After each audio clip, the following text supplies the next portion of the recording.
jiwaku selalu luhur cita-citaku.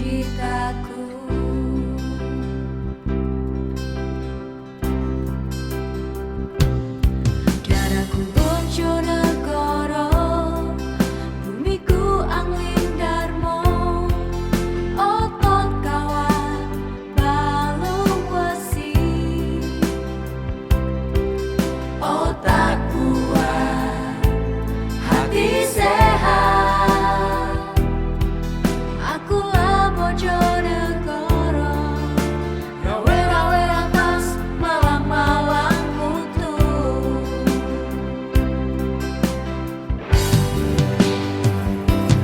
Ayo Bojonegoro, tinggalkan peraduan, bangun, sing-singkan lengan baju, hadapi kesulitan, terima kekurangan, rangkul kawan, tinggalkan kebencian.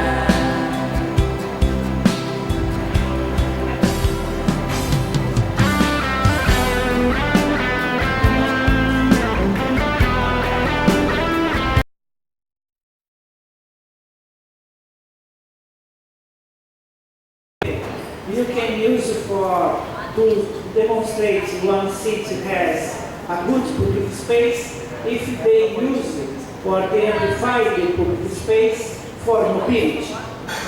If you have more public space for public transport, not for individual cars, we are using better the public space. So I think we have the indicators.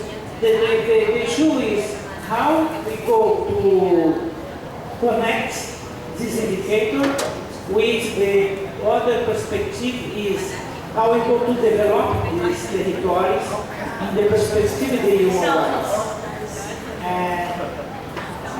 No individual perspective, but Diredefinisikan lagi. Iya, ada di sana itu ada bedanya. Tapi yang di Indonesia itu namanya belum ada konsep landscape governance. Itu kritik utama saya. Saya selalu pada Wonosobo, Kapolda Wonosobo terhadap bagaimana sektor-sektor pembangunan itu benar-benar absolutely separated each other. Sektor pembangunan. Jadi orang mau membangun tentang agrikultur dengan orang membangun tentang apa itu kalau di Indonesia terpisah. Kementerian X dan kementerian itu nyaris tidak ada linkage, tidak ada sinkronisasi. Landscape governance itu diterapkan di negara Eropa, ya. Orang yang belajar tentang PWK mesti paham. Sayangnya di Indonesia itu masih agak susah. Itu mungkin komentar saya dan kesaksian saya selaku PNS. Memang mesti jalan panjang agar ada landscape governance, ya, melihat wilayah Solo dengan Bojonegoro kan sebenarnya satu landscape. Di dalamnya ada sumber air, ada sungai, itu sumber daya yang mesti harus dikelola. Di Indonesia itu belum ada. Di Indonesia baru berdasarkan batas administratif. Itu sebabnya sering terjadi konflik dan uang sumber daya jadi tidak sustainable. Yang kedua mungkin saya ingin mengulangi pertanyaan Mbak Moderator. Baik, ya, Wonosobo, ya, dalam Perda Kabupaten Wonosobo Ramahan itu menempatkan hak atas kota. Kita terjemahkan, nggak tahu secara ini benar enggak, kita tulis sebagai hak atas kabupaten dalam Perda itu sebagai salah satu prinsip penyelenggaraan. Karena kita perdebatan bahasa, yang penting ini harus muncul. Nah, kita ingin mengajari warga Wonosobo bahwa semua warga itu berhak, ya. Tadi Mas juga menyinggung soal aspek kualitas dengan kuantitas dalam konteks ini, sedangkan Pak I juga menyinggung soal standar. Mungkin itu juga butuh diskusi lagi khusus, ya. Kalau semua wali kota itu Wonosobo harus meniru Bojonegoro seluruhnya, nggak bisa. Budgetnya beda. Bojonegoro APBD-nya 3,5 triliun, Wonosobo hanya 1,7 triliun. Apakah praktek-praktek yang dilakukan di Solo dalam memberikan kesempatan kepada pedagang, masalahnya pedagang kaki lima, ya, itu harus diterapkan analisis seperti di Wonosobo? Mungkin berbeda. Tapi semangatnya adalah yang dilakukan Solo waktu itu dengan membuka akses, ya, sebagai implementasi dari right itu sendiri itu bisa dilakukan. Itu mungkin beberapa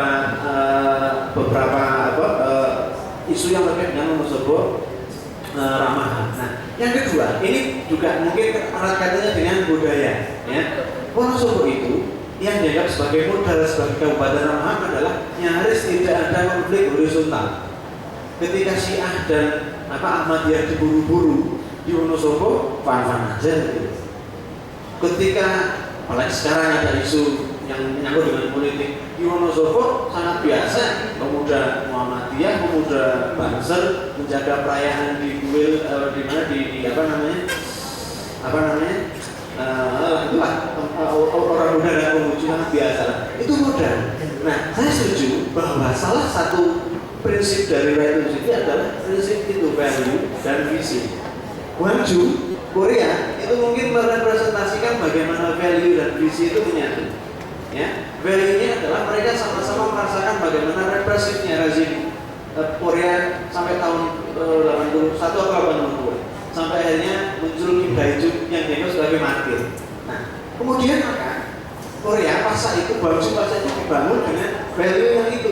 Oke, kita sudah kenyang dengan segala macam tindakan represif, tindakan yang tidak menghargai kebebasan dan hak asasi manusia. Maka ke depan kita harus melupakan masa lalu dan membuat sesuatu yang baru. Value dan vision dari liberalisme seperti itu, value-nya itu yang jadi semangat Gwangju. Gwangju dalam konteks persatuan Kota Ramahan adalah salah satu milestone. Nah, saya setuju sekali. Makanya mungkin sekali Kota Ramahan Solo, ya, dengan Kota Ramahan di Brazil, dengan Kota Ramahan di Bojonegoro, di Padang, dengan di Wonosobo tidak harus persis sama wujudnya. Standarnya tidak harus mungkin sama, ya. Karena kalau standarnya sama, itu nanti akan terjebak begini. Ini juga masalah penting dalam konteks birokrasi pemerintahan. Hampir semua pemerintah itu kalau ditanya, Anda melaksanakan pelayanan terhadap masyarakat ini karena apa? Ya, saya bisa menjamin 75% jawabannya adalah karena ini memang sudah diatur di SPM, standar pelayanan minimal. Tidak ada yang menjawab, ini adalah tugas saya. Saya diberi mandat oleh negara untuk memberikan pemenuhan hak dasar. Itu nggak ada yang menjawab.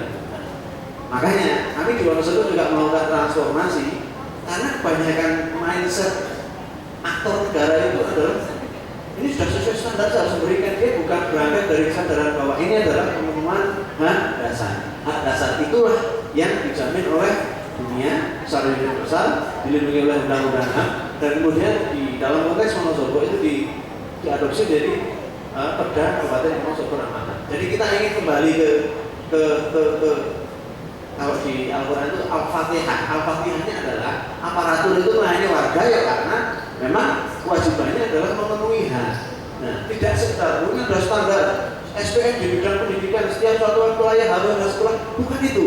Tapi di pertamanya ya ada value dan vision yang share together, ya, di-share secara bersama-sama.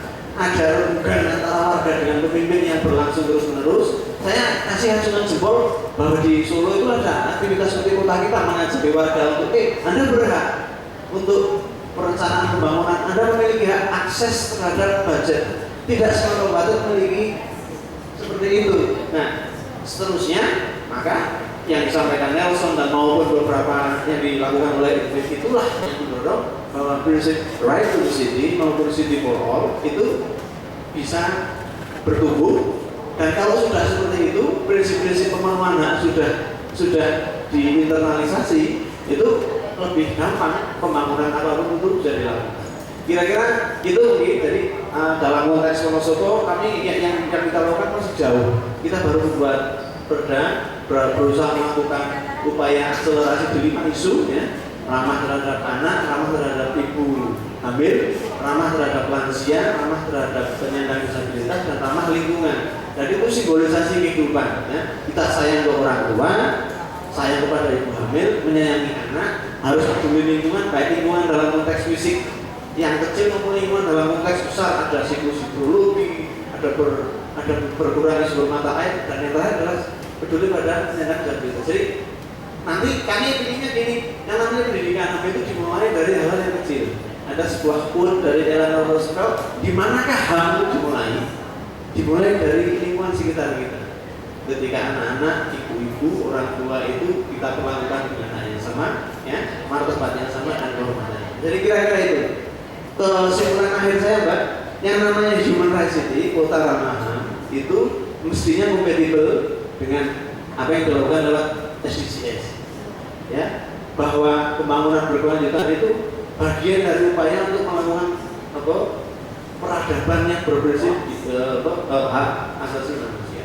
Nah, Urban Agenda itu adalah salah satu tools atau instrumen agar semua warga dunia itu bersama-sama menyongsong satu platform yang benar. Platformnya itu yang masih perlu dikerjakan bareng-bareng, diperapi, disempurnakan agar orang di Jakarta, orang di Solo, orang di Jayapura, orang di Padang memiliki orientasi terhadap satu substansi. Kira-kira itu Mbak, terima kasih. Mari beri tepuk untuk kita semua. Terima kasih banyak. Saya akan menutup sesi ini. Kita sudah sangat molor. Ada dua hal. Yang pertama, Ibu Bapak dan kawan-kawan